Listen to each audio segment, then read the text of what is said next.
Olá, amigos do LAC Concurso, estamos aqui para mais uma aula com o professor Marcelo. Hoje o nosso tema é fontes de energia. Isso também está naquele elemento que o professor passou, o professor Luiz Antônio, passou para a gente junto com a indústria do Brasil, agropecuária do Brasil, certo? Fontes de energia, estava lá. Então esse vai ser o tema que a gente vai abordar hoje, beleza? Então vamos lá, vamos começar. Gente, primeira coisa, a gente tem que se lembrar que as fontes de energia, elas se dividem basicamente em dois tipos. As renováveis e as não renováveis. Certo? Beleza? As renováveis nós conhecemos várias delas. Eólica, solar, biomassa, maré motriz, geotérmica, hidráulica. Todas elas são renováveis. As não renováveis basicamente são os combustíveis fósseis, petróleo, carvão mineral, gás natural e a energia nuclear que depende do urânio.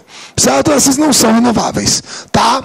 Agora, aí quando se fala do Brasil, perdão, você tem que tomar muito cuidado se a pessoa te fizer a pergunta, porque as perguntas são muito parecidas, mas a resposta é diferente. Quer dizer, não é que são muito parecidas, podem gerar confusão.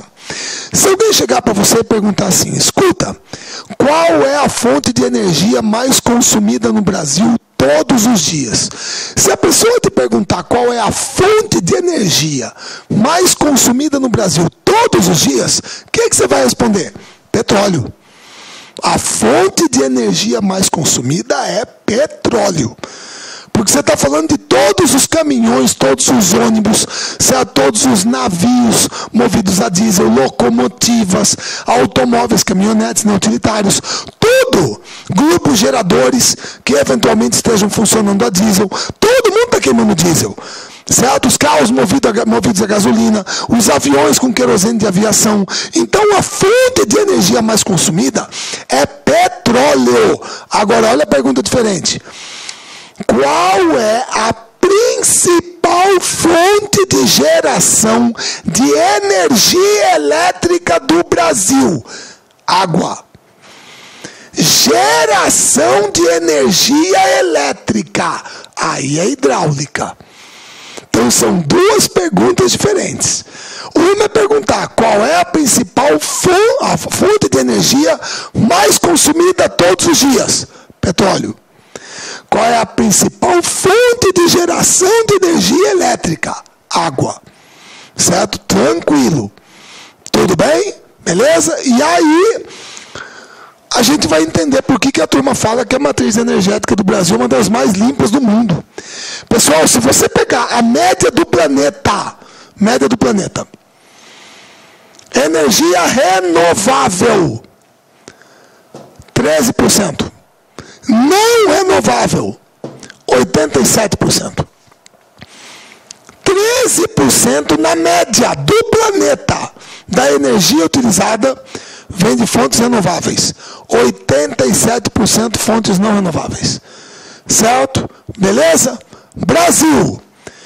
Energia, fontes renováveis. 45%.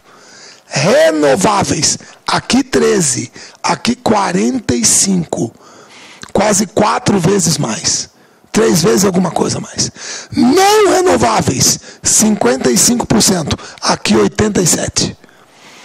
Então por isso que a turma fala que o Brasil tem uma das matrizes energéticas mais limpas do mundo. Se você quiser, meu querido, para efeito de comparação, eu vou pesquisar aqui para você, e aí se perdoe porque eu botei aqui no Internet Explorer, porque na outra vez eu fui abrir com vocês na aula de agropecuária, saiu aquele troço chato lá, né? Eu vim aqui pedir para o João dar uma olhada para mim, mas não teve jeito. Pessoal, eu vou pegar aqui de 2011. Para você ter uma ideia, vamos comparar com essa economia que bomba que é a China. 70% da energia consumida na China. Carvão mineral. 18% petróleo. 70 mais 18, 78, 69, né? 77%. Carvão e petróleo. Você entendeu? Essa é a vantagem que a gente tem com as fontes renováveis. Por isso que a nossa matriz energética é considerada uma das mais limpas do mundo. Tá ok? Consumo por fontes de energia. Aqui, ó. Tá vendo? Petróleo e derivados. hidráulica, cana-de-açúcar, biomassa, etanol, madeiras e outras biomassas, gás natural, carvão mineral, nuclear e outras fontes, eólica, solar, maré motriz e por aí vai. Beleza? Muito bem. Marcelo, por favor, você está falando dessa maré motriz? O que seria isso? Deixa eu mostrar aqui para você. Porque a turma fala, pá, mas ele perde tempo. Perco tempo nada. Eu gosto de mostrar coisa se você não conhece, poxa. Isso aqui é lá no Ceará, perto de Fortaleza, no porto de Pecém. Tá? É claro que isso aqui, pelo amor de Deus, não é propaganda da empresa, não estou aqui para fazer jabá, né? Nem nada, certo? Mas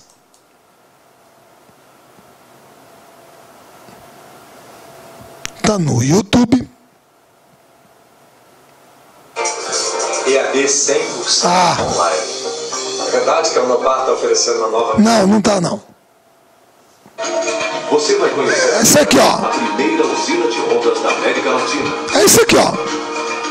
Um projeto inovador, desenvolvido pela COP, com financiamento da Tractimel Energia e apoio do governo do estado do Ceará, que coloca o Brasil no seleto grupo de países com conhecimento para extrair energia elétrica das ondas do mar. Fabricada com tecnologia 100% nacional, a usina de ondas brasileira é um projeto piloto. Está instalada no quebra-mar do porto do Pecém. Ele vai falar aqui para vocês que ela é montada em módulos, então ela pode ser expandida, tá? No Ceará, a 60 quilômetros da capital, Fortaleza. O projeto dos pesquisadores do Laboratório de Tecnologia Submarina da COP foi concebido em módulos, o que permite a ampliação da capacidade da usina. Funciona assim. Cada módulo é formado por um flutuador de 10 metros de diâmetro, um braço mecânico de 22 metros de comprimento e uma bomba conectada a um circuito fechado de água doce.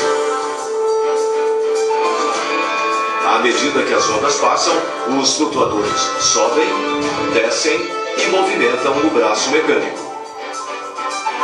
O movimento alternado aciona a bomba hidráulica, que por meio de um circuito fechado, injeta água doce armazenada em um sistema de alta pressão, formado por um acumulador hidropneumático e uma câmara hiperbárica. Esse conjunto libera um jato equivalente a uma coluna d'água de 400 metros de altura, similar à das grandes hidrelétricas. Você viu o movimento da onda? Tá tranquilo isso aqui, moçada. Já deu sossegado, sussa, você já viu o que é? Você viu como é que é? O movimento da onda faz subir e descer, bombeia a água doce em um circuito fechado. Aí vai para uma câmara hiperbárica, um acumulador de alta pressão, joga lá para baixo, equivale a uma queda d'água de 400 metros. Girou a turbina acoplada por um eixo a um gerador, gera energia. Beleza. Isso é energia maré motriz, renovável. Renovável, certo? Tecnologia nossa. É um exemplo, tá? Que você pode colocar aqui. Agora, se bem que é muito pouquinho, é um projeto piloto, mas está entre essas outras fontes renováveis, a gente vai poder utilizar. Tá certo? Beleza? Muito bem. Aqui, ó, são as principais fontes geradoras de energia elétrica. Lembra aquela pergunta? Fonte de energia mais consumida. Petróleo. Principais fontes de geração de energia elétrica, 70%, água. Depois vem gás natural, petróleo, biomassa, nuclear, carvão mineral, eólica e solar. Que tem muito pouquinho. Então, a principal fonte de geração de energia elétrica, hidrelétrica. Certo? Consumo. Setor de transportes, aqui você está considerando a turma que está nos caminhões, né? Porque você está consumindo 30%. Indústria, 37%. Depois, residencial, o setor energético, que também consome, agropecuário, comercial e, finalmente, o setor público é o que menos consome. Então, aqui é o consumo por setor. Certo? Aí nós vamos entrar especificamente no petróleo. Pessoal, o petróleo para nós já era conhecido desde a antiguidade, não era novidade, mas tem tudo a ver com a segunda revolução industrial, certo? E uma figuraça, certo? Que é... Pessoal, se você não conhecia o cara, esse aqui, ó, esse cara do bigodinho aqui, ó. Esse aqui é o Rudolf Diesel. Destilação fracionada de petróleo, certo? Ele tirou o derivado que leva o nome dele, diesel, certo? Tá ok? O que você tem aqui em cima é Gottlieb Daimler, esse cara aqui, certo? Ah, não, esse aqui é ele velho, burro, esse aqui é ele novinho.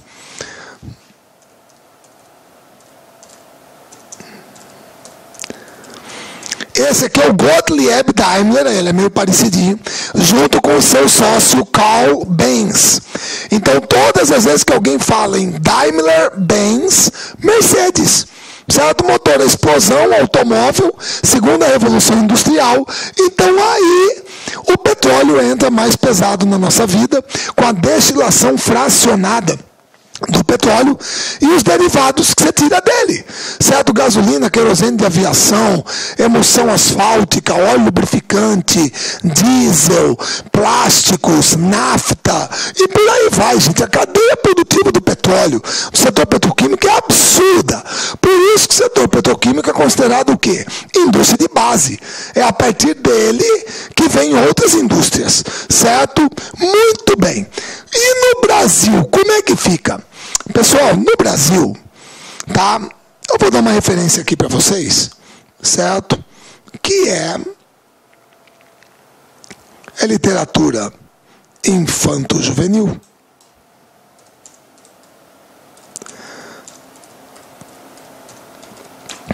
Do nosso querido amigo Monteiro Lobato, moçada. Tá aqui, ó, O Poço do Visconde, certo? Pessoal, o Monteiro Lobato botou esse livro aqui na coleção do Sítio do Pica-Pau Amarelo. Tem Reinações de Narizinho, tem a Aritmética da Emília, a Emília no País da Gramática, Os 12 Trabalhos de Hércules, Viagem ao Céu e tem O Poço do Visconde. O Visconde de Sabugosa perfura um poço no Sítio do Pica-Pau Amarelo e jorra petróleo. Jorra petróleo, obviamente, aparece em estrangeiros lá querendo comprar o sítio, certo? Mas ele não vende e a turma começa a estimular, a perfurar no Brasil inteiro e aí começa a jorrar no Brasil inteiro.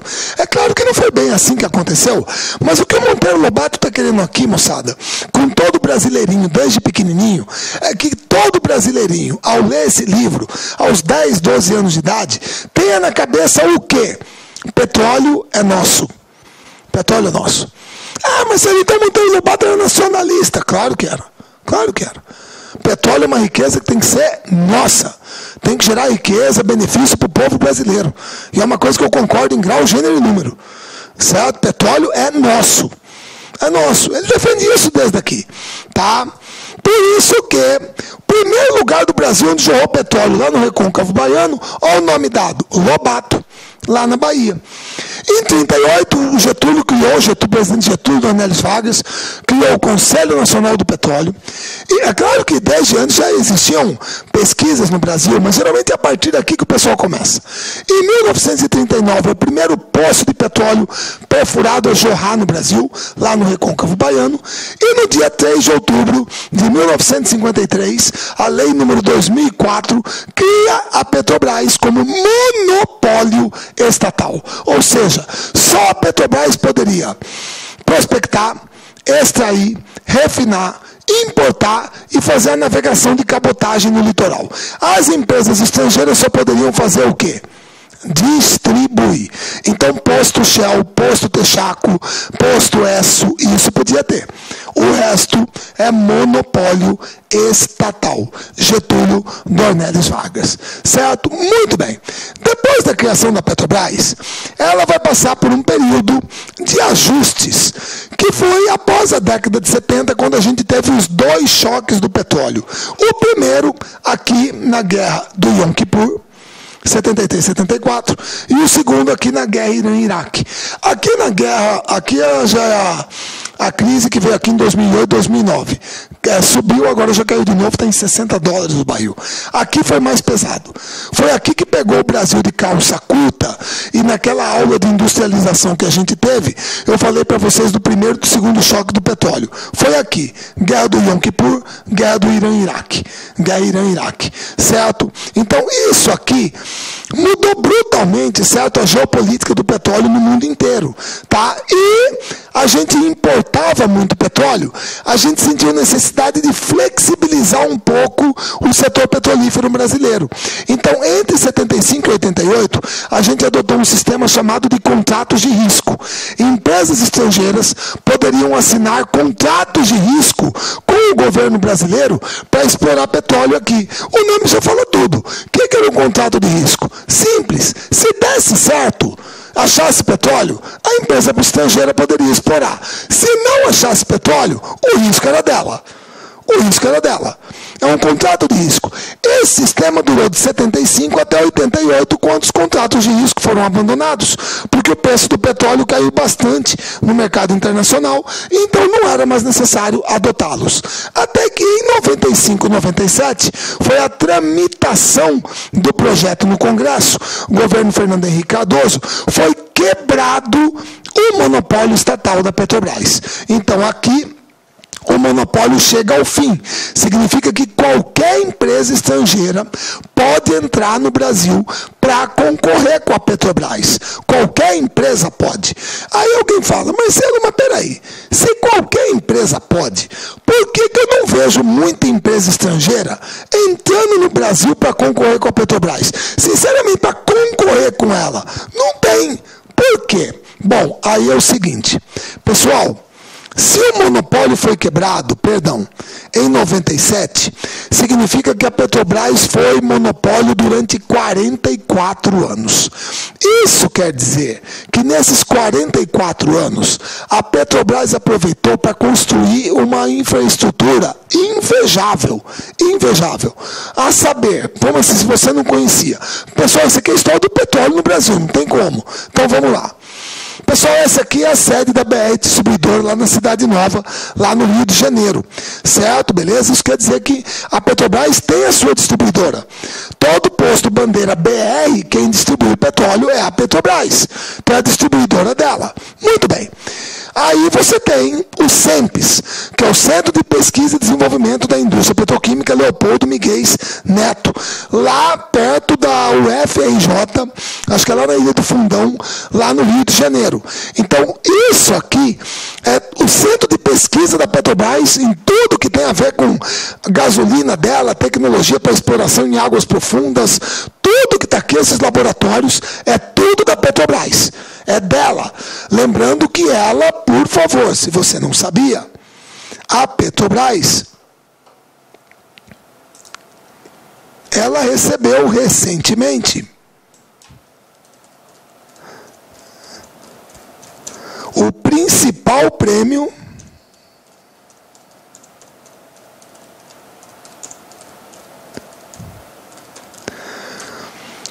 moçada, ela recebeu o principal prêmio, certo, internacional do setor petrolífero, pelo fato de ser a detentora da tecnologia de exploração de águas ultraprofundas, que é o caso do pré-sal.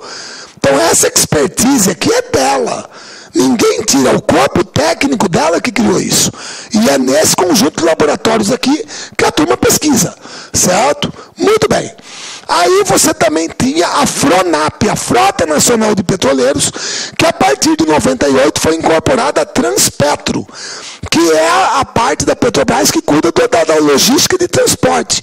Então aqui você tem o João Cândido, o Zumbi dos Palmares, o Sérgio Buarque de Holanda, o Celso Furtado, que são petroleiros, navios de serviço, muitos deles da classe Suez Max, Panamax, são grandes petroleiros. Tudo isso aqui pertence à Petrobras. Só de navios encomendados para estaleiros brasileiros, a Petrobras tem 45 encomendas. Em navios de serviço, plataformas, navios sonda e por aí vai. Petroleiros, beleza? Então isso aqui é dela. A frota é dela, certo? Muito bem. Aí você ainda tem a Gaspetro, que é a parte da Petrobras que trabalha com o setor de gás natural. Você tem a Petrobras Biocombustível, que trabalha com biodiesel. Você tem a Liquigás, que é a parte que trabalha com GLP, gás liquefeito de petróleo, certo? E você tem também as refinarias, que estão brutalmente concentradas no sul do país, centro-sul. Mas aqui você tem, lá em Triunfo, você tem a refinaria Ipiranga. Lembrando que a Petrobras hoje é sócia do Grupo Ipiranga. Ela comprou Ipiranga em sociedade, não sei se foi com a Braskem ou com a Odebrecht. Mas a Petrobras é dona do Grupo Ipiranga. Então a refinaria de Triunfo veio para ela. Tem a refinaria Alberto Pasqualini, que fica lá em Canoas, na Grande Porto Alegre também. Se bem que eu não sei se essa entrou numa troca de ativos com a Repsol, que era espanhola, de ativos lá na Argentina, foi na época do Fernando Henrique. Isso eu não sei se ainda está com a Petrobras ou não. Tudo bem, mas era dela. A refinaria Presidente Vargas, lá em Araucária, na Grande Curitiba. São Paulo tem 4. A refinaria Planalto, em Paulínia. A refinaria União, em Capuava. A Vale do Paraíba, em São José dos Campos. E a Presidente Arthur Bernardes, em Cubatão. Então, São Paulo tem 4 refinarias da Petrobras. A Duque de Caxias está no Grande Rio de Janeiro, na cidade Duque de Caxias, Baixada Fluminense. Gabriel Passos, na Grande Porto Alegre. A Landulfo Alves está em Mataripe, lá no Recôncavo Baiano, na Bahia. Tem a Asfor Lubinor, que é a fábrica de emulsão asfáltica e lubrificante do Nordeste, que fica em Fortaleza. A Refan, que é a refinaria da Amazônia, que fica lá em Manaus. E agora a Abreu Lima, que já entrou em operação lá na Grande Recife. Então, todas essas refinarias era para ter Prêmio 1 e Prêmio 2, lá no Ceará, Maranhão, Ceará. Mas foi suspenso por enquanto, por causa desse rolo da Lava Jato, certo? Então, tudo isso aqui pertence à Petrobras. É dela, certo? Além disso, você tem as áreas de extração. As áreas de extração, certo? Em 1973... a Petrobras produzia 14% do petróleo que a gente consumia. Em 2006, a gente atingiu a autossuficiência nominal. A autossuficiência nominal. Nominal, que eu digo, quer dizer, porque a gente ainda tem um problema do refino. E tem a questão do óleo leve e óleo pesado. Mas a autossuficiência nominal a gente atingiu. Hoje, nós somos o 11º maior produtor mundial e somos a 13ª maior reserva. E nós ainda podemos ter novas reservas incorporadas. Porque não houve no cenário global nos últimos anos, nenhuma descoberta de uma nova grande jazida que se equipare ao pré-sal. Não tem, certo? Muito bem. Então isso colocou o Brasil numa posição privilegiada e a Petrobras também. E você tem as principais áreas de produção na bacia de Campos, que é praticamente 80% do petróleo produzido no Brasil, a bacia de Santos, a bacia do Espírito Santo, o Recôncavo Baiano, e esse aqui é o Vale do Rio Urucu, lá no meio da Amazônia, onde a gente tira petróleo e gás natural. Então, são as principais áreas de extração. E a maior parte dos campos é a operação da Petrobras. Então, aí você entende por que nenhuma empresa estrangeira, mesmo com a quebra do monopólio do petróleo, entrou pesado no Brasil para competir com a Petrobras. Por quê? Porque a infraestrutura que ela construiu nesses 44 anos de monopólio é muito grande. É uma coisa colossal. Então, provavelmente, para uma empresa estrangeira, melhor do que concorrer de frente com a Petrobras, talvez fosse esperar que um determinado governo brasileiro, qualquer que fosse ele, dependendo da sua linha ideológica, topasse fazer o quê? Moleza, privatizar ela. Claro. A melhor coisa para uma empresa estrangeira seria esperar que um determinado governo topasse o quê? Privatizar a Petrobras, como fizeram com a Vale do Rio Doce. Quem comprou a Vale do Rio Doce, grosso modo, comprou a Vale do Rio Doce, porteira fechada. levou todas as jazidas dela, todos os ramais ferroviários, todos os terminais portuários, todos os navios de minério, tudo que a Vale tinha. Então, quem comprar a Petrobras, se bem que existia um projeto de fragmentar a empresa, mas, grosso modo, quem comprar a Petrobras, leva ela porteira fechada. Pessoal, e a turma tentou fazer. Já estava prontinho. Ia trocar o S por X. Toda a logomarca, tudo novo, a Petrobras ia virar Petrobras. Só essa mudança do S pelo X ia custar 50 milhões de dólares. 50 milhões de dólares. Só essa mudança. Certo? Beleza? Tudo bem? Tá ok? E como você está vendo aqui, não tem como, gente. Isso aqui, governo Fernando Henrique Cardoso. Isso aqui estava preparadinho. Era o que a turma queria fazer. Na época, o presidente da Petrobras era Henri Philippe Reichstuhl. Nunca vi um nome tão brasileiro como esse. Era o presidente da Petrobras. Certo? Agora, pressão. Pressão. Até porque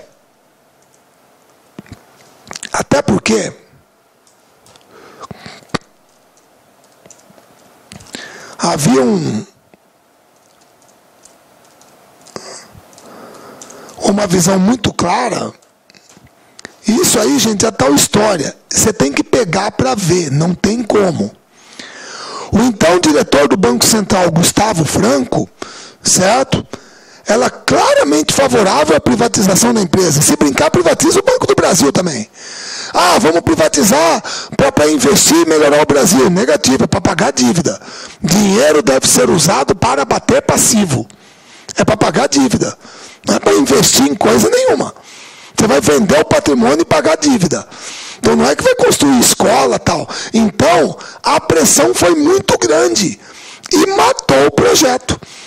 Mas a turma carrega o estigma até hoje, não tem como. Que tentaram. Certo? Beleza? Agora, após o fim dessa malfadada, dessa mal sucedida tentativa, putz, vem a descoberta do pré-sal. 2006. Certo? Que o crédito tem que ser dado, tá? Acho que a César o que é de César, a gente lê isso na Bíblia, né? Então não custa nada.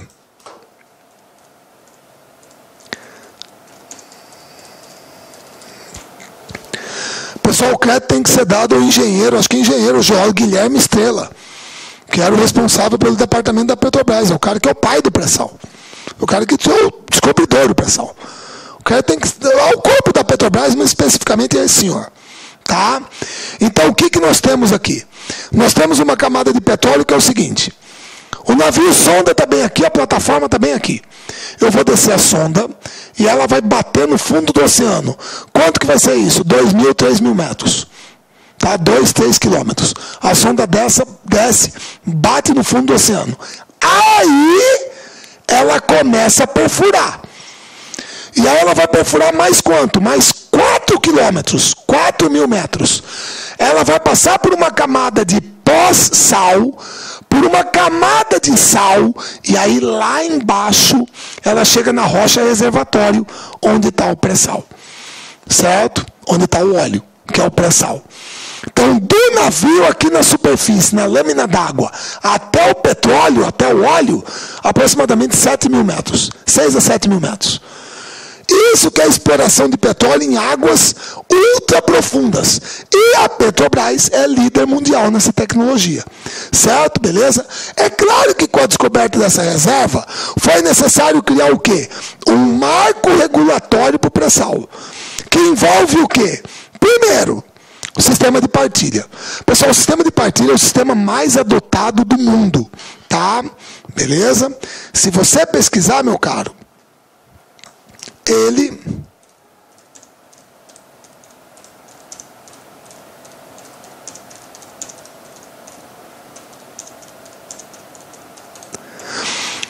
é adotado em países como Noruega, certo?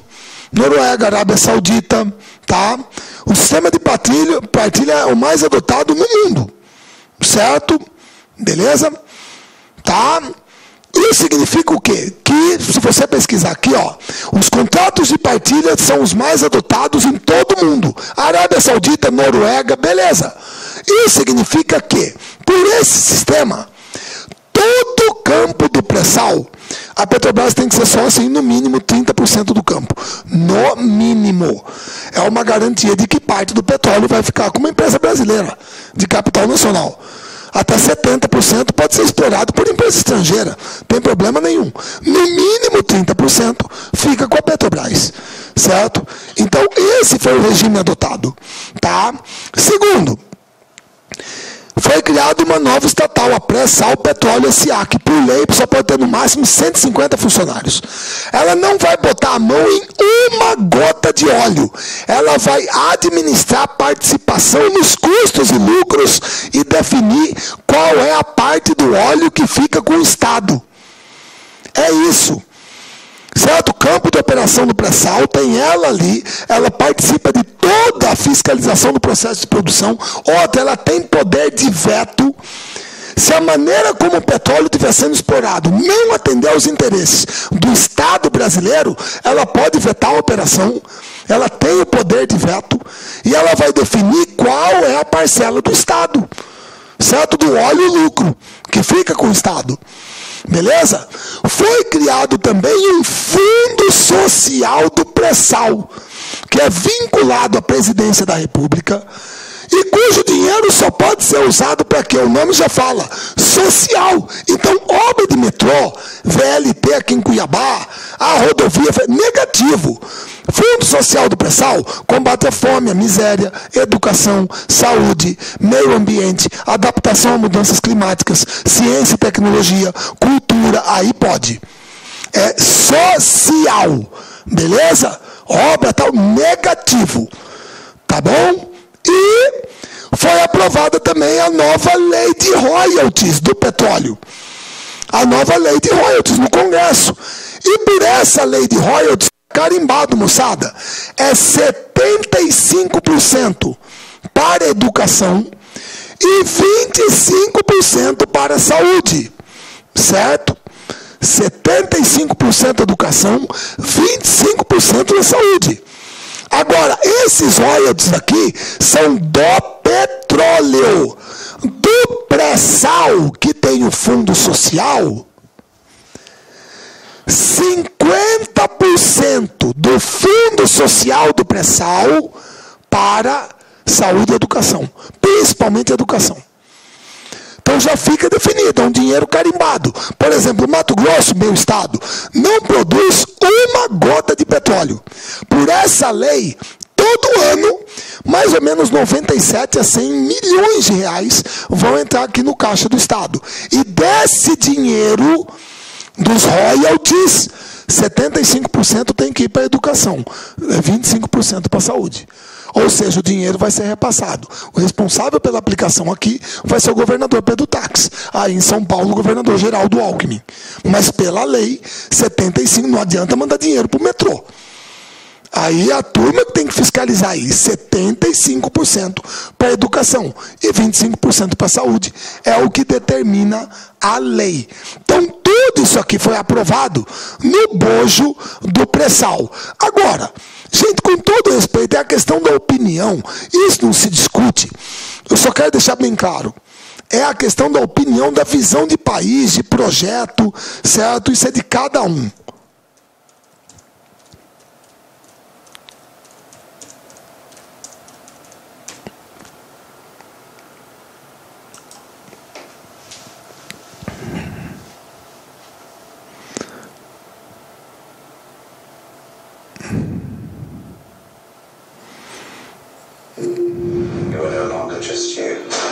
Ai, que saco. Desculpa aí, moçada. Eu sei que eu já vou escutar a reclamação lá nos comentários. Pode fazer, tudo bem. Não vai haver tempo bom, razoável, para que se discuta um projeto que tem implicações para as próximas décadas. Na verdade, o que está se discutindo agora não é algo que vai ter feito daqui 3, 4, 5 anos. É coisa para 10, 15 anos em diante. Se for em vez de 3 meses, se forem 6 meses, Beleza. Pessoal, veja bem, isso aqui é absolutamente tranquilo. Ou seja, é a visão que existe do senhor José Serra, é a opinião dele. Ele acabou de deixar bem claro, não vai ter efeito para daqui 3, 4 anos. Isso aqui é para 10, 15 anos. Essa entrevista foi dada em 2009, certo? Um ano antes dele ser derrotado na presidência da República, certo? Na eleição presidencial. Então era a visão dele, que é um direito dele. É o projeto que ele defende, certo? Então não vai ter efeito para 3, 4 anos, é para daqui a 10, 15 anos. Muito bem, agora, pessoal, nós vamos esperar 10, 15 anos para isso? Os caras já estão tirando 800 mil barris dia.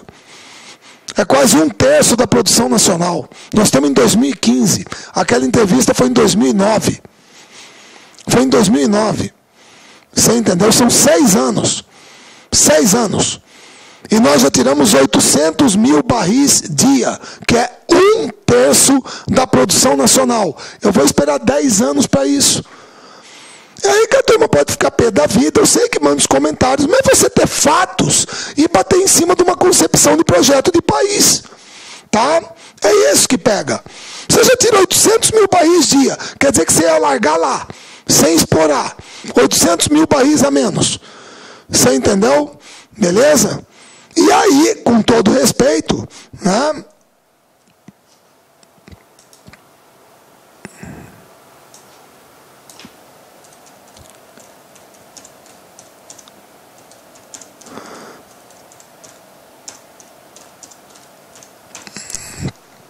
E aí, eleito senador por São Paulo, a primeira coisa que ele faz ao chegar no Senado é apresentar um projeto de lei para acabar com o regime de partilha e revogar a participação obrigatória da Petrobras. Pô. Mas isso é a visão dele, você tem que respeitar uma democracia, certo? O problema é o direito do outro lado de não concordar. Como eu falei desde Monteiro Lobato pequenininho, eu aprendi que petróleo é nosso. Tem que ser nosso. Por que eu tenho que entregar para a empresa estrangeira? Quem que garante que ela vai administrar no sentido do que é melhor para o Brasil, não do que é melhor para ela? Certo? Então é complicado o setor petroquímico. Agora, o pré-sal é a última grande descoberta que a gente tem no setor nos últimos tempos. Beleza? Tudo bem? Muito bem. Agora nós podemos ir para carvão mineral. Pessoal, carvão mineral aqui é o seguinte, presta bem atenção. Carvão mineral é um combustível fóssil formado no período carbonífero da era paleozoica, a partir do soterramento de grandes extensões de florestas, certo? É uma importante fonte de matéria-prima para a indústria química e para a indústria siderúrgica também. Agora, veja bem, pessoal, isso aqui é tranquilo. Olha só.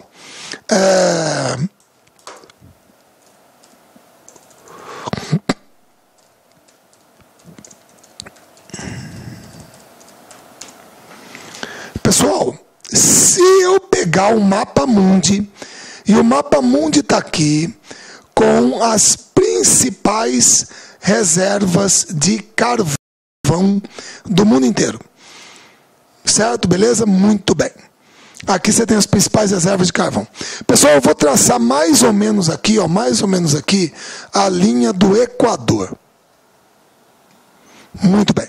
Pessoal, não é por nada não. Você está vendo que se eu botar a mão aqui embaixo, no hemisfério sul, e olhar só o norte, tem mais água ou terra?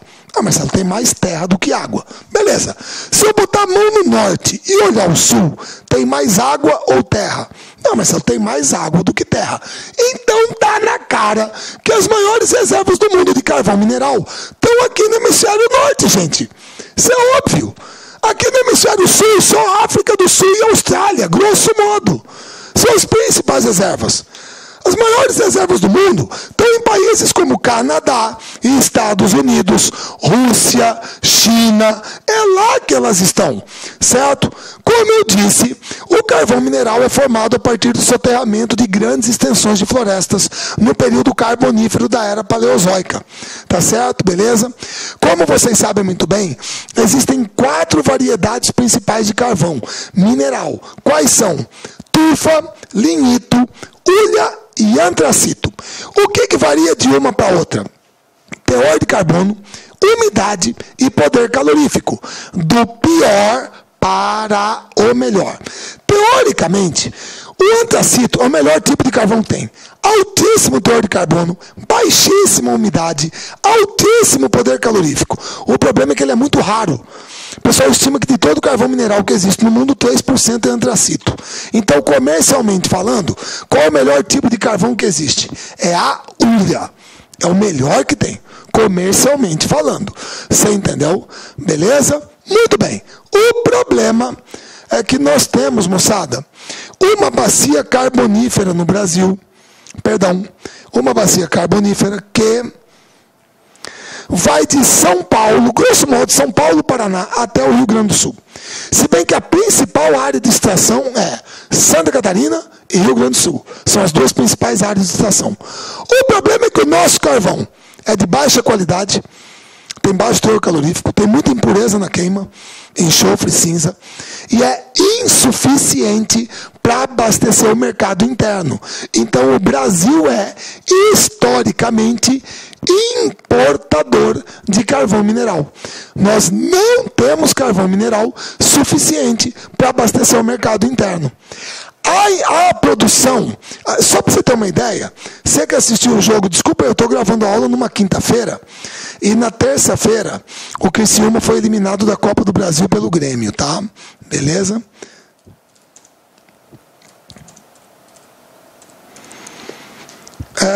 Moçada, dá só uma olhada no patrocinador. Carvão mineral. Criciúma, Siderópolis, Lauro Miller, Uruçanga, sul de Santa Catarina. É a principal área produtora de carvão mineral do estado de Santa Catarina. No Rio Grande do Sul, Bagé, Candiota, Ulha Negra são as principais áreas produtoras. Tanto é verdade que é lá no Rio Grande do Sul, aqui ó,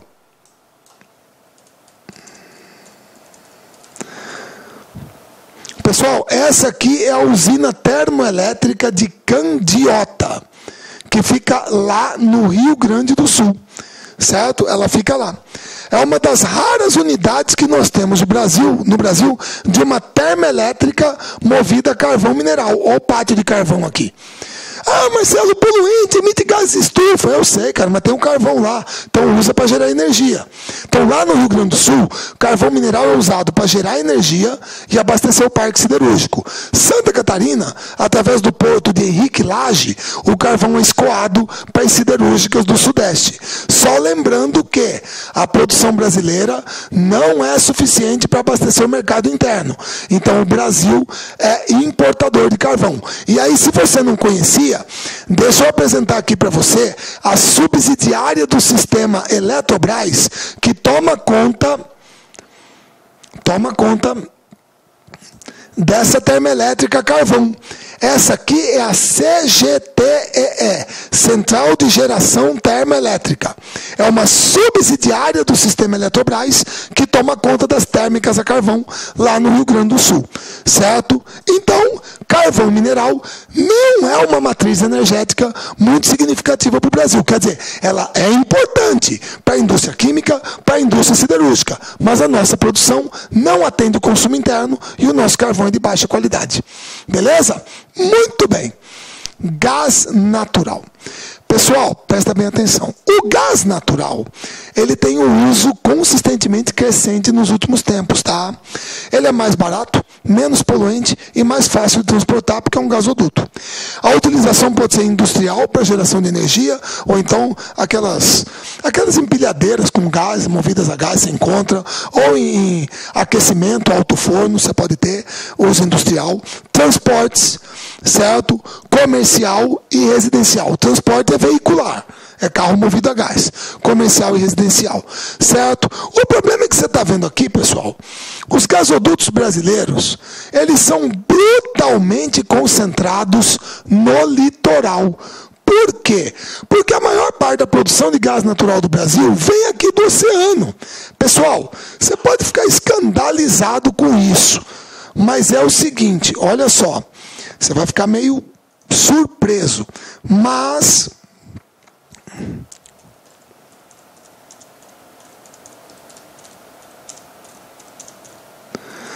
aproximadamente 26%, pessoal. Isso é uma coisa maluca. Eu sei que é antigo, mas ainda é verdadeiro. Aproximadamente 26% do gás natural extraído não é aproveitado ou é reinjetado no poço. Marcelo, mas que maluquice! Olha aqui, ó. Tira isso aqui. Você tem uso industrial, geração elétrica, automotivo, não energético e outros. Está aqui a principal a utilização. Então primeiro, indústria, segundo, geração de energia, terceiro, automóveis.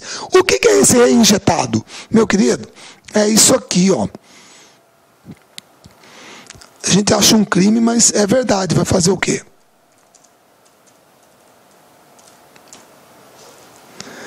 Pessoal, quando você vê uma plataforma de petróleo como essa, e você está vendo esse foguinho aqui, isso aqui queimando é o gás natural.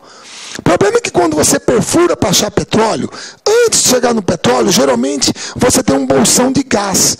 Não sei se ele é formado através do calor que vem do centro da Terra. Então parte do hidrocarboneto forma um bolsão de gás aqui em cima. Então o gás sai primeiro. O problema é que na hora que o gás sai, o que você vai fazer com ele? Gente, tirar petróleo não é botar um canudinho e fazer assim. Aí ele vem. Não. O petróleo, ele está impregnado na rocha. Ele é viscoso. Então, para fazer com que ele suba, eu tenho que dar o quê? Pressão nele. Então, na hora que o gás sai, o que eu faço? Eu reinjeto ele no poço. Para dar pressão, aí eu tiro o petróleo. Você entendeu? O problema é que aquilo que não pode ser aproveitado, queima. Vai ficar queimando ali. Certo? É gás natural queimando. Se você quiser falar assim, com todo respeito, sendo desperdiçado. Certo? Tudo bem? Mas é uma fonte de energia que tem consumo crescente. Como eu falei, os gasodutos são muito concentrados no litoral, porque o abastecimento vem das áreas de extração aqui, através dos navios tanque de gás natural. Nos últimos anos, a gente teve duas coisas mais importantes nesse setor no Brasil. Quais foram? Primeiro, o gasoduto Bolívia-Brasil, o Gasbol. Pessoal, na verdade esse gasoduto ele veio um pouco com aquela questão do racionamento de energia 2001-2002. Porque a termoelétrica ela tem uma grande vantagem sobre a hidrelétrica. Qual é? Ela custa menos, ela é mais barata e fica pronto mais rápido. Então, como a gente estava no racionamento, a gente precisava de uma resposta rápida. Muita gente aqui em Cuiabá fala que o gasoduto vem para Cuiabá. Pessoal, não é que o gasoduto vem para Cuiabá. O que vem para Cuiabá, vocês estão vendo, é um ramal dele. Na verdade, o gasoduto vai passar por Corumbá, Campo Grande, vai para Campinas, São Paulo, Curitiba, Florianópolis, Porto Alegre.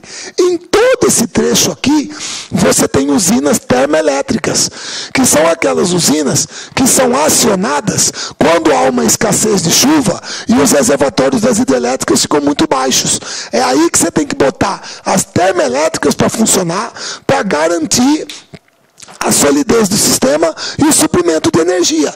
É aí que a conta de energia fica mais cara. Porque quando você aciona a termoelétrica, a energia que ela produz é mais cara que da hidro. Entendeu? Então, em momentos de crise hídrica, você tem que acionar a termo, reflete no preço da energia. E esse gasoduto aqui, 50% dele pertence à Petrobras. Tá? Beleza? Se eu não me engano, foi construído em sociedade com a Shell. Eu tenho que ver como é que está a composição societária.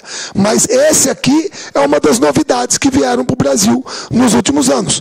Foi concebido e implantado no governo do Fernando Henrique.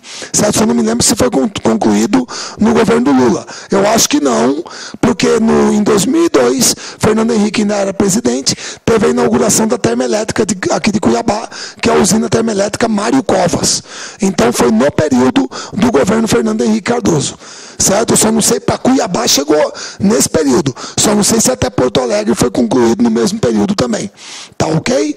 O outro é o gasoduto Coari-Manaus. O gasoduto Coari-Manaus, moçada, ele está aqui em vermelho, mas na verdade ele está no trecho errado. É aqui, ó. Certo? Ele vai lá do Vale do Rio Urucu. Isso fica mais ou menos 650 e 60 quilômetros de Manaus, certo? 663 quilômetros, transporta 5 milhões e meio de metros cúbicos dia, custou mais ou menos 3 bilhões de reais, cortando o meio da selva e abastece Manaus com gás natural. Ah, Marcelo, quer dizer que lá em Manaus tem termoelétrica também? Tem. Manaus também tem termoelétrica, abastecida por esse gasoduto, certo? Então lá, se precisa, você pode botar térmica para funcionar também. Agora talvez não precise, porque o linhão de Tucuruí já chegou até Manaus. A gente vai falar disso daqui a pouco. Então essa aqui é a outra grande obra de gasoduto que foi concluída nos últimos tempos aqui no Brasil, certo? Beleza? Muito bem. Aí, etanol. Pessoal, o etanol, ele tem tudo a ver com aquele período,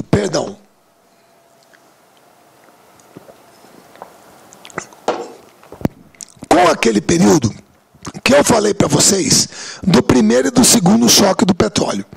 Porque como o choque do petróleo pegou a gente pesado, isso significa que até ali, o que existia na nossa vida? Aqui, graças a Deus, a turma é mais nova que eu. Ninguém vai ficar muito saudosista com isso, tá? Então, presta bem atenção. Moçada, não é muito da praia de vocês conhecer esse banheirão aqui, ó. É o Galaxy, pô. Esse aqui era um carraço.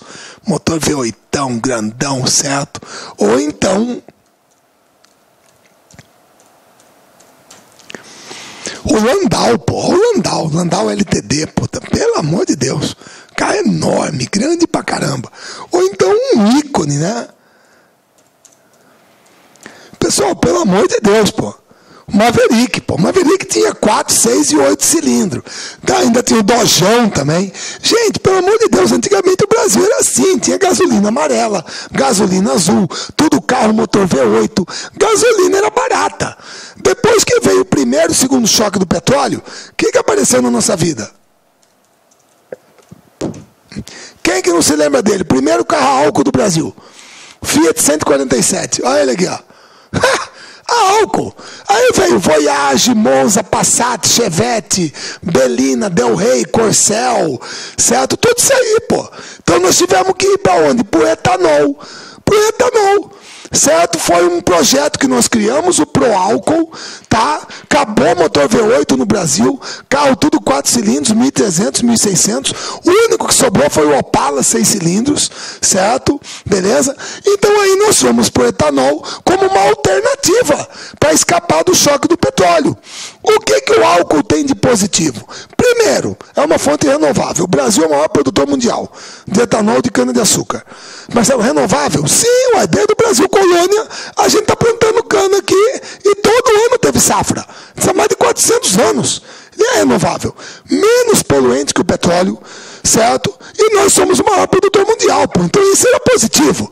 O que é negativo? Pessoal, infelizmente, cana-de-açúcar não é uma cultura de pequena propriedade. Se você tiver que cultivar cana, você vai precisar de grande propriedade. Você pode gerar uma reconcentração de terras. Quer dizer, muita terra na mão de pouca gente. E isso não é bom. Outra, se todo mundo for plantar cana-de-açúcar, quem que vai plantar arroz e feijão? Quer dizer, você vai trocar um gênero alimentício por um gênero comercial. Terceiro, o etanol é bom para substituir a gasolina, não o diesel. Todo mundo se lembra que motor a diesel pede torque, força em baixa rotação. Você entendeu? Agora, para gasolina, tudo bem. E quarto, você precisa de subsídio para o produtor.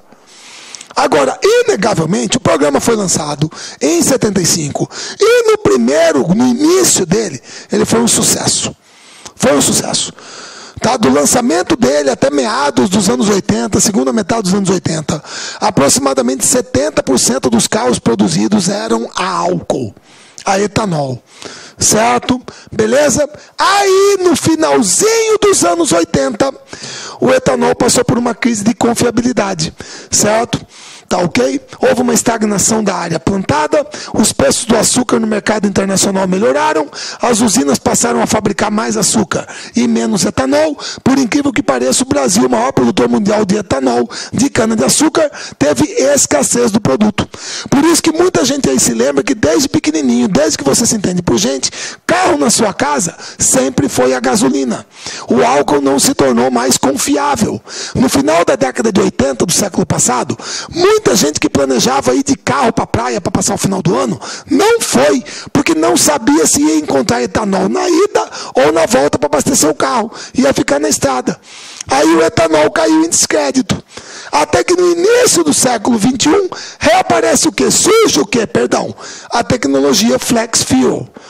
Certo? Que é o que nós temos agora, o carro Flex. Você pode abastecer tanto no etanol como na gasolina, que ele funciona. Todo mundo sabe qual que é a continha que você tem que fazer. Qual é a continha? Marcelo, chegou no posto, olhou o preço do etanol, olhou da gasolina. Pega o etanol, divide pela gasolina.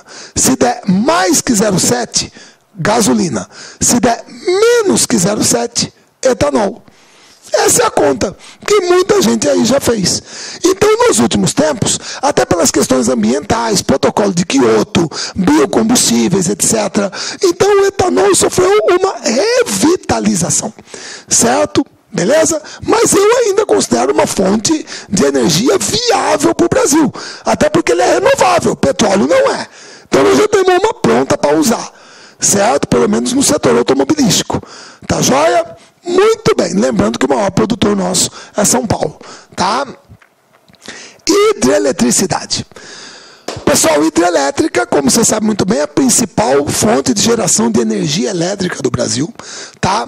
Nós temos uma grande quantidade de rios e o relevo é planáltico. Não é poluente, é barato e renovável, mas há impacto ambiental. Claro que há impacto, tem, isso é inegável. Certo? Agora, pessoal, o maior potencial hidrelétrico instalado, isso nós estudamos em hidrografia, hein? Do Brasil, está na bacia do Rio Paraná. Aqui são dois fatores. O relevo é planáltico e você está perto dos maiores mercados consumidores do Brasil. Então, cada azulzinho desse aqui é uma hidrelétrica. É uma hidrelétrica. Então, nomes como Itaipu, Furnas, Ilha Solteira, Jupiá, Marimbondo, Cachoeira Dourada, Itumbiara, São Simão, todas elas remetem à bacia do Rio Paraná, que tem o maior potencial hidrelétrico instalado do Brasil. Agora, o maior potencial hidrelétrico disponível do Brasil está na bacia amazônica, a maior bacia hidrográfica do mundo. Marcelo, mas o Rio Amazonas não é de planície?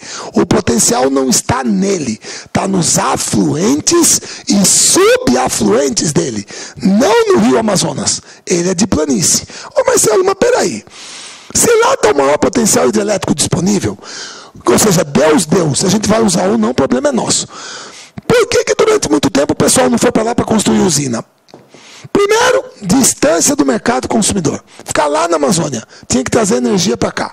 Segundo, custo de construção, alto pra caramba, cara, a obra. E o impacto ambiental. Olha esse caso, que eu falei na aula de hidrografia para vocês. É a hidrelétrica de Balbina, que fica no rio Uatamã. Certo? Moçada, aqui perto de Cuiabá tem a hidrelétrica do Manso. Ela tem capacidade de 210 megawatts e um lago de 430 quilômetros quadrados. Essa aqui tem uma capacidade de 250 megawatts e o lago é de 2.600 quilômetros quadrados. 6 vezes maior que o do Manso. Imagina o impacto disso. Vocês entenderam? Um dos maiores desastres ambientais da história da Amazônia. Marcelo, mas o pessoal não viu isso? Gente, construída durante a ditadura militar, regime militar. Tem que fazer a obra, toca o horror aí e faz. Você acha que naquela época tinha ONG, Ministério do Meio Ambiente, Ministério Público do Meio Ambiente, sei lá o que, essas coisas? Não tinha movimento ambientalista. Faz aí, ué. Certo? Por isso que durante muito tempo o potencial estava lá na Amazônia, mas a gente não usava. O que mudou? Pessoal, esse aqui é o Sistema Interligado Nacional. Sim. você está vendo que todo o Brasil está conectado por linhas de transmissão. Claro que existe aqui a parte da Amazônia Ocidental, que é mais isolada. Mas você está percebendo que agora, se você tiver, por exemplo, escassez de energia aqui, mas está chovendo bastante aqui, você pode mandar carga daqui para cá.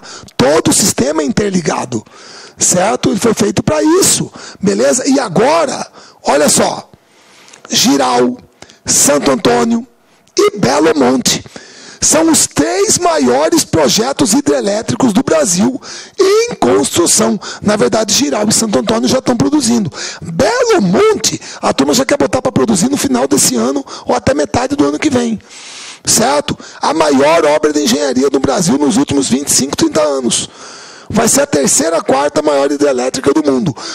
11 mil megawatts no topo. Certo? Na média, 4.500 a 5. Certo? Mas é uma grande usina. E todo o projeto foi remodelado para minimizar o impacto e funcionar como se fosse a fio d'água. Certo? Então isso é altamente positivo. A gente vai aproveitar agora o que tem na Amazônia, porque agora você pode trazer energia de lá para cá, sem problema nenhum. Certo? Você dá mais segurança no sistema. E o Brasil precisa de energia para crescer. Tá certo? Nuclear. Vamos lá. Pessoal, a energia nuclear, ela produz lixo atômico que está sujeito a acidentes graves. É típica de países desenvolvidos porque você precisa da tecnologia. O custo de construção é alto. E a produção é obtida através da fissão de átomos de urânio ou tório em um reator nuclear. Beleza. Cara, qual que era... Existe agora, eu vou mostrar aqui para vocês só. Vou buscar porque os chineses estavam com uma aqui.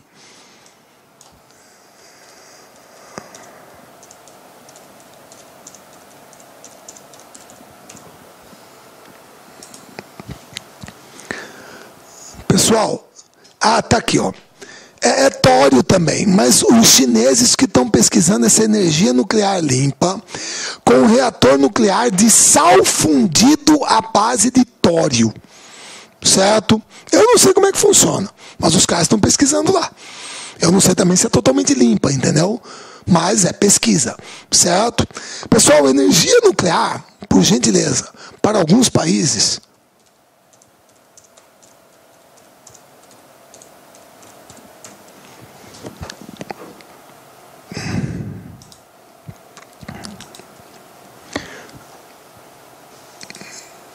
Pessoal, fala para mim como que a França vai viver sem energia nuclear. 83% de toda a energia do país. Nuclear. Não tem como. Então ela está longe de ser abandonada. Muito longe.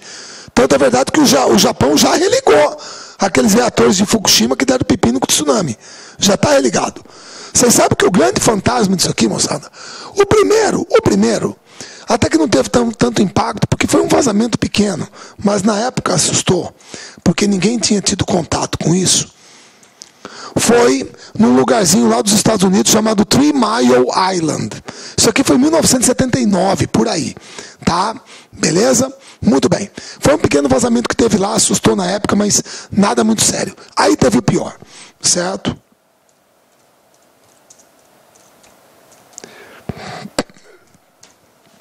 Chernobyl era uma localidade da antiga União Soviética, hoje Ucrânia, certo? Está aqui a usina. Pessoal, quem fica pensando no acidente de Chernobyl, acha que foi, tipo assim, uma explosão atômica. Gente, não foi. Foi uma explosão absolutamente convencional. Aconteceu alguma coisa errada na usina, falhou provavelmente o sistema de refrigeração, o núcleo do reator aqueceu pra caramba, e aí o núcleo aquecido, ele é blindado para não deixar vazar a radiação. Imagina, blindado e lá dentro quente pra caramba. Vira o quê? Uma panela de pressão. Então o que ela fez? Bum! Grosso modo, ela explodiu. O problema é que explodindo, você expôs o núcleo do reator para a atmosfera. Moçada, vazou tudo. Vazou tudo. Aí é que dá problema, que é uma coisa que deixa a gente chocado. Claro, principalmente as pessoas, gente. A gente tem que pensar nas pessoas, né? Certo? Quando você vê, por exemplo...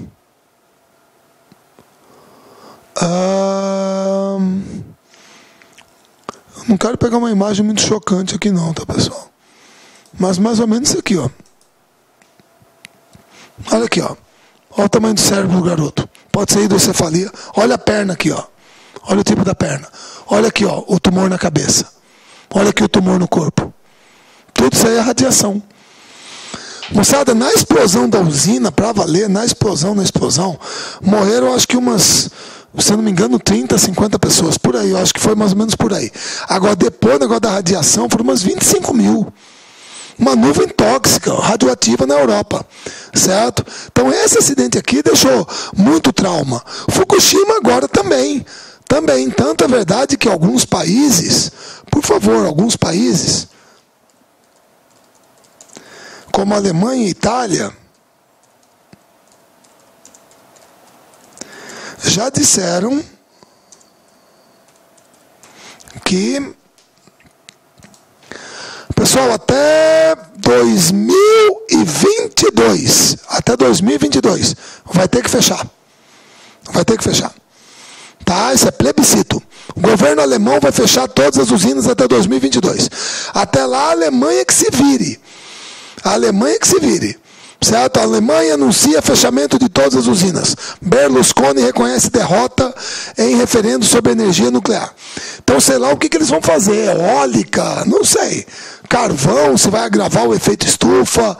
Mais energia nuclear, a turma já falou que não quer. Certo? No nosso caso, nós temos o quê? Pessoal, aqui é o seguinte. Esse aqui é o Complexo Nuclear Almirante Álvaro Alberto, lá em Angra dos Reis, no Rio de Janeiro. Certo? É o Programa Nuclear Brasileiro do Regime Militar. Como é que foi? Primeiro, nós compramos uma usina de segunda mão. É chato falar isso, mas tem que ser dito.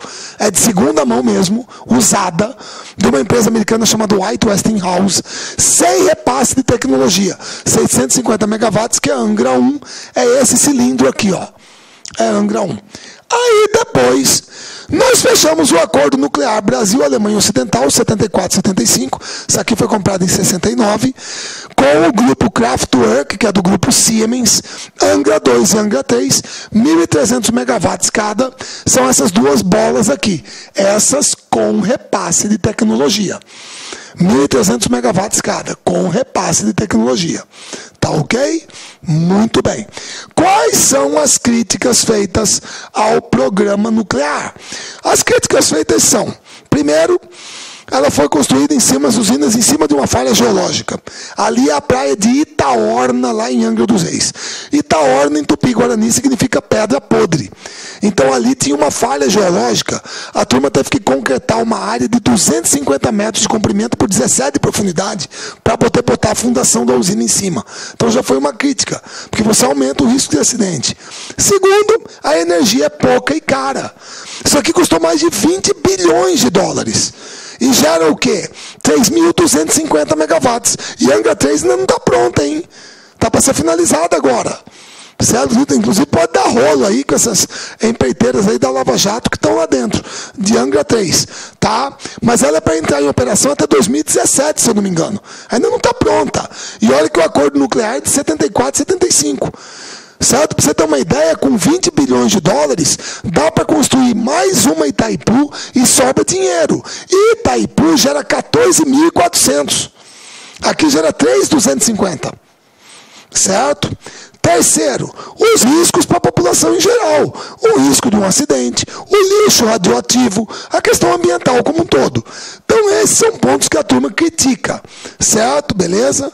Agora, o que tem de positivo? Primeiro, você tem que nós agora dominamos a tecnologia nuclear, moçada. São só 5 países no mundo: Brasil, China, Rússia, Canadá e Estados Unidos, que têm urânio e dominam o ciclo do enriquecimento de urânio. Tem e dominam. Isso é altamente positivo. Eu nunca vi alguém estudar, aprender uma coisa nova, uma tecnologia nova e fazer mal. Está muito longe da energia nuclear acabar. A gente ainda vai falar nela no futuro. Tá? Segunda coisa, você pode aplicar em outras áreas. Uma que todo mundo conhece é a medicina. Quem que não sabe que tem medicina nuclear? Altamente positivo. Terceiro, a questão dos projetos militares. O que tem aqui o presidente Fernando Afonso Collor de Mello jogando a pá de cal no buraco? Ele está querendo dizer aqui, moçada, que o Brasil não vai fabricar uma bomba atômica. Esse buraco aqui estava lá na base aérea do Cachimbo, lá no sul do Pará, é onde a gente ia detonar o nosso artefato. Ia ser uma explosão subterrânea. Na superfície não ia dar. Qualquer satélite aqui pegava, ia ficar uma cicatriz na floresta, você tem um problema da radiação e ali você tem cidades próximas. Então a gente ia botar o artefato lá no subsolo, ia detonar ele, ia dar um sismozinho, mas ia ser a nossa explosão. A partir do momento que o Collor bota a pá de cal, o Brasil está sinalizando que não vai construir uma bomba atômica e todo mundo se lembra que no governo Fernando Henrique Cardoso, 97, 98, o Brasil assinou o Tratado de Não Proliferação de Armas Nucleares, pelo qual nós nos comprometemos a usar energia nuclear somente para fins pacíficos. E o submarino nuclear? Exatamente. Fizemos um acordo com a França, vamos construir um submarino nuclear com transferência de tecnologia. A tecnologia do combustível nós já temos. A gente sabe enriquecer urânio. Falta a tecnologia do casco e do propulsor. Isso os franceses vão transferir para a gente. Onde que vai ser construído? Lá em Itaguaí, lá no Rio de Janeiro. A turma quer fazer primeiro um nuclear e 4 diesel elétrico. Eu queria que a turma fizesse mais nuclear. Marcelo, mas você falou que nós assinamos o Tratado de Não Proliferação. Meu caro, isso aqui é um submarino movido à energia nuclear. Não é um submarino com armas nucleares. Isso o Brasil não pode ter. Com mísseis. Mas movido à energia, pode. Qual é a vantagem? Pessoal, um submarino normal, convencional, diesel elétrico, de tempos em tempos, você tem que subir com ele para renovar o ar. Você tem que subir para renovar, que como se fosse uma baleia, certo? Um bicho desse aqui nuclear, ele fica embaixo d'água 3, 4 meses, sem problema, certo? Muito mais silencioso, tá? Então é para patrulhar o litoral brasileiro, a nossa chamada Amazônia Azul, principalmente agora por causa do pré-sal. Então nisso, a energia nuclear é altamente positiva. E o reator que nós usamos aqui é um reator do tipo PWR, que significa Pressurized Water Reactor. É um reator de água pressurizada, tá? O que significa isso? Significa o seguinte, pessoal, isso aqui é o núcleo do reator. Aqui você coloca as varetas metálicas com urânio enriquecido. São pastilhas de urânio que vão lá dentro. Esse urânio é bombardeado com um feixe de nêutron, que é uma partícula pesada. Então o nêutron bate no núcleo do átomo de urânio, porque os elétrons estão nos orbitais. E o que esse nêutron provoca? Uma fissão. E na hora que o núcleo do átomo de urânio sofre uma fissão, ele libera o quê? Prótons e nêutrons, que vão batendo nos átomos vizinhos, gerando mais fissões. Então você gera uma reação em cadeia, porém controlada dentro do núcleo do reator. O problema é que essa reação em cadeia libera energia de duas formas: calor e radiação. A radiação não pode vazar, porque ela faz mal. Então o núcleo tem que ser fechado. Mas se tiver quente lá dentro, fechado, vai explodir. O que eu faço para ele não explodir? Eu refrigero ele. Então esse vermelhinho que você está vendo aqui é água. A água entra, refrigera ele, e o núcleo resfria e sai aqui a mais ou menos 300 graus Celsius. Em qual estado? Líquido ou gasoso? Líquido. Como, Marcelo? 300 graus Celsius? Está maluco? O ponto de ebulição é 100. Calma. Você está vendo aqui a palavra pressurizador, por isso que é um reator de água pressurizada. Eu vou aumentar a pressão atmosférica aqui em 127, 130 atmosferas, de tal maneira que a água vai continuar a 300 graus em estado líquido. Agora, o problema é que para essa água voltar, ela tem que ser refrigerada. Aí que entra o circuito secundário de água, que é essa água azul aqui. Refrigera a tubulação onde está a água a 300 e ela volta. Só que aí com essa tubulação quente pra caramba, essa água em azul passa para o estado de vapor. Aí eu aproveito ela aqui a uma alta velocidade, alta pressão, e ela gira a turbina. A turbina, movimentada pelo vapor d'água, gira um gerador. O gerador gera energia. O problema é que na hora que o vapor d'água passa, eu tenho que transformá-lo novamente em água para mandar lá para dentro de novo. Então eu tenho que condensar o vapor d'água. O que eu faço então? Pego a água do oceano, dessalinizo para evitar o acúmulo de sal na tubulação, jogo aqui dentro, condenso o vapor d'água e devolvo para o oceano. Por isso que a usina tem que ficar perto de uma fonte confiável de água. Por isso que lá no Japão, também em Fukushima, a usina estava perto do oceano. Você precisa da água, certo? Então, como vocês perceberam, se alguém perguntar para você assim, uma usina nuclear emite gases de estufa, verdadeiro ou falso? Falso! O que movimenta a turbina lá dentro é vapor d'água. A usina vai ter problema se tiver um acidente e vazar radiação, aí é problema. Como vocês estão percebendo, é alta tecnologia, complexa e é caro, mas a gente domina, certo? E o único projeto nosso que nós temos é Angra 1, 2 e 3. Se bem que, presta atenção,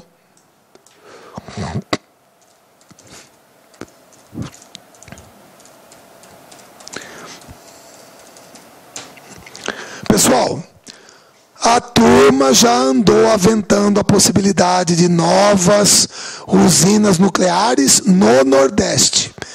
Inclusive tinha estado aí, tipo Pernambuco, Alagoas, Sergipe, que estavam disputando. Falaram, não, tudo bem, manda para cá que a gente quer. Certo? Mas isso aqui ainda tá parado. Certo? Mas já houve esse bochicho. Novas centrais nucleares no Nordeste. Tá bom? Beleza. Aí, eólica. Pessoal, presta atenção. A energia eólica, ela não emite gases poluentes ou resíduos tóxicos, não degrada a fauna e a flora nos locais onde é instalada, causa impacto sonoro e visual e pode interferir em onda eletromagnética de meio de comunicação. Na parte ambiental, muita gente fala da questão de estar em rota de migração de pássaros, mas eu não sei determinar isso com precisão. E seu alto custo ainda é uma barreira, para a sua larga utilização.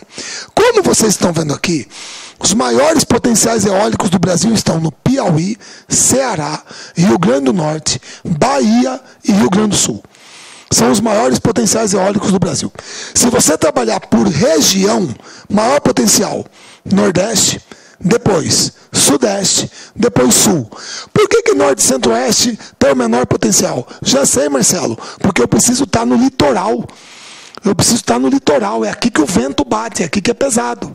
Certo? Beleza? Inclusive, você tem aqui uma lista de alguns dos principais parques eólicos que você tem no Brasil. Tá? Beleza? Você percebe que apesar de Osório ser o maior com 150, a maior quantidade está no Nordeste. E se bem que agora você também já pode falar isso aqui, ó.